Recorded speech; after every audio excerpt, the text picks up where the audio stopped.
Mixed by Ankur Film Entertainment.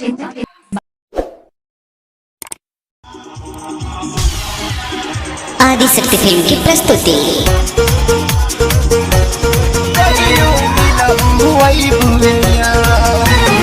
Music by Shankar Singh.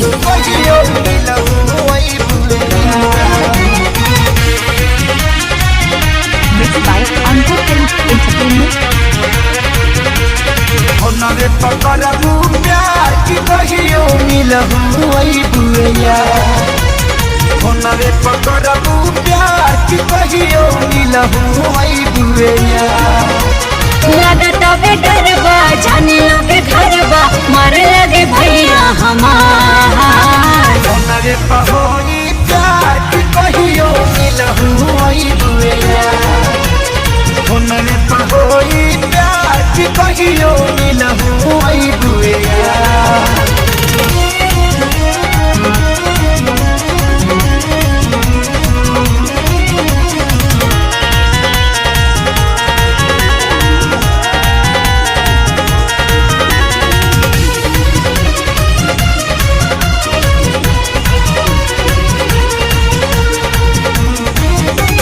लुका छुपी के हम बतियाई लागल बा घरवा के पहरा हो।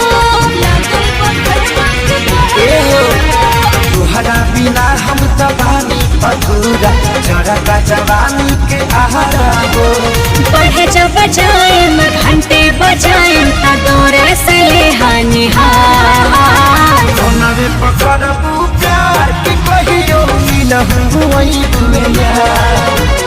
होनरे पकड़बू प्यार की कहियो मिलहू वही बुआ।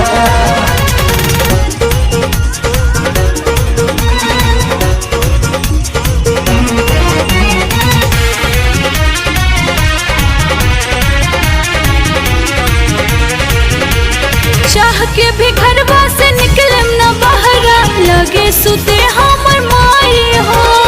लगे सुते हमर एगो काम करिया अपना जगहिया पर ये हो करे जा तकिया के दी सुताई हो।